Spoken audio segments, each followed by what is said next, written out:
Hello friends मैं अंकिता पाटोৱাৰী अंकिता लाइफस्टाइलर आन eighty ভিডিঅ'লৈ আপোনালোকক পুনৰবাৰ স্বাগতম জনালো। আজি মই এটা নতুন ৰেচিপি লৈ আহিছো, সেইটো হ'ল কলডিলৰ পকৰি।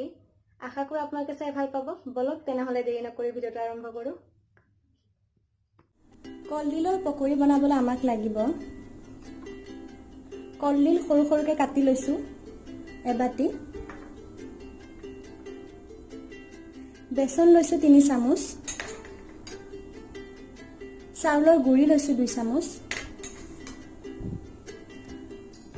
কেঁচা জলকীয়া কাটি লৈছো, পিয়াজ সৰু সৰুকৈ কাটি লৈছো, হালধি গুড়ি লৈছো, ৰেড চিলি পাউডাৰ 1 চামুচ সৰু চামুচেৰে, জিৰা গুড়ি লৈছো 1 চামুচতকৈ অলপমান কম, আৰু ধনিয়া গুড়ি লৈছো আৰু নিমখ লৈছো সোৱাদ অনুসৰি নিমখ। ডাঙৰ এটা বাটি লৈ লৈছো,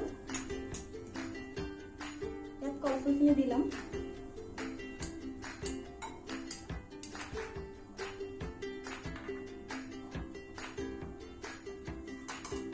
কেঁচা জলকীয়াখিনি আৰু কাটি লোৱা পিঁয়াজখিনি দি লম ইয়াতে। এইখিনি ভালদৰে মিক্স কৰি ল'ব।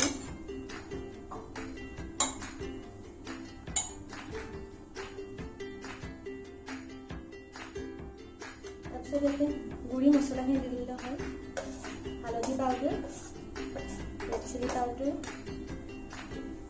জিৰা পাউডাৰ, ধনিয়া পাউডাৰ আৰু সোৱাদ অনুসৰি নিমখ। এইখিনি ভালদৰে মিক্স কৰি ল'ব।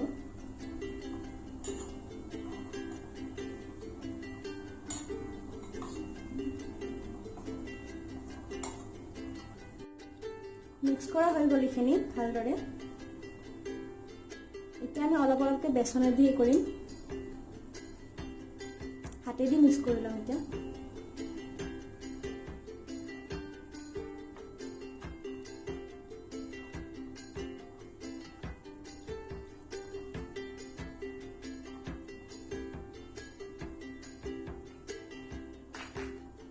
দুই চামুচ চাউলৰ গুড়ি যে লৈছিলোঁ এইখিনিও দি ল'ম।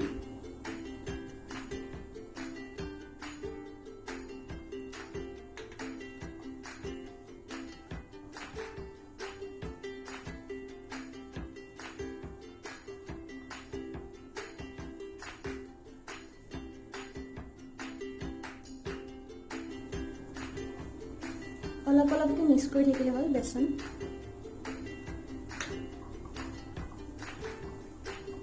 বাকি থকা চাউলৰ গুড়িখিনিও দি ল'ম।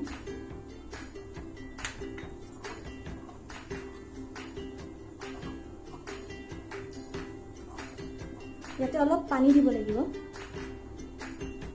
পানী লৈছো অলপমান দিব, একেবাৰে বেছিকৈ দি নিদিব।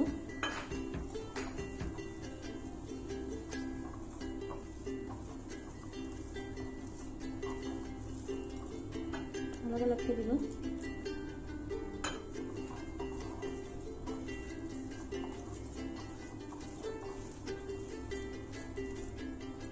এইখিনি বেচনখিনিও দি ল'ম।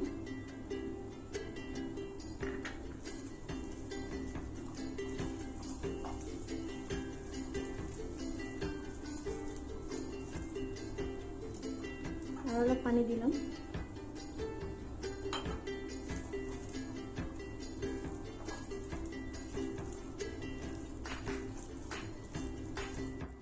মিশ্ৰণখিনি মিক্স কৰা হৈ গ'ল।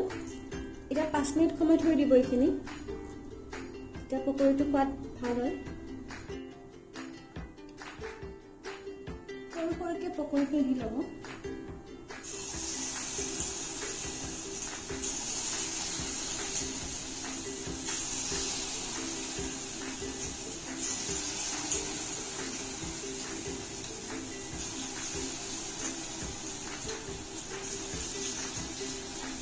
গেছটো মিডিয়াম ফ্লেম কৰি দিব।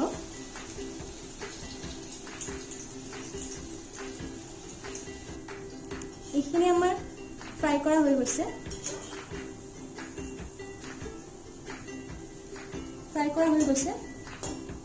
আপোনালোকে এনেকুৱা কৰিব পাৰে, প্লেট এখনত টিছু পেপাৰ নাথাকিলে এনেকুৱা হোৱাইট কালাৰৰ কাগজ লৈ ল'ব, তেতিয়া আপোনালোকে এক্সট্ৰা তেলখিনি এবজৰ্ব কৰি ল'ব।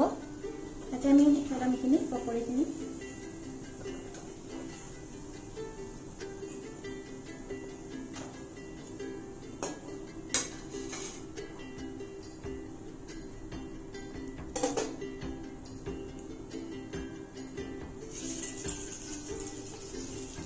এবাৰ দি দিছোঁ আমি পকৰীখিনি।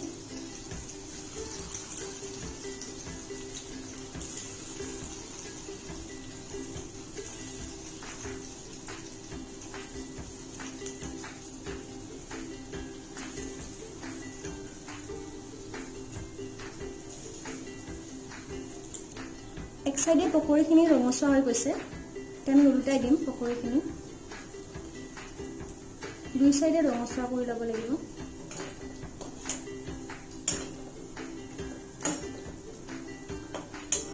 কলডিলৰ পকৰীখিনি ৰেডি হৈ গ'ল।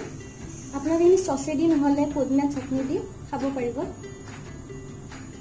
এটা ভাঙি দিয়া দেখাইছোঁ ভিতৰৰ ফালে, ক্ৰাঞ্চি হয় বহুত, আপোনালোকে ট্ৰাই কৰি চাব। যদি মোৰ ভিডিঅ'টো চাই ভাল পালে তেনেহ'লে লাইক, শ্বেয়াৰ, কমেণ্ট কৰি দিব, লগতে প্লিজ ছাবস্ক্ৰাইবটো কৰিহে যাব। আজি মই ভিডিঅ'টো এইখিনিতে সামৰণি মাৰিছোঁ। নেক্সট ভিডিঅ'ত পুনৰ লগ পাম। ধন্যবাদ।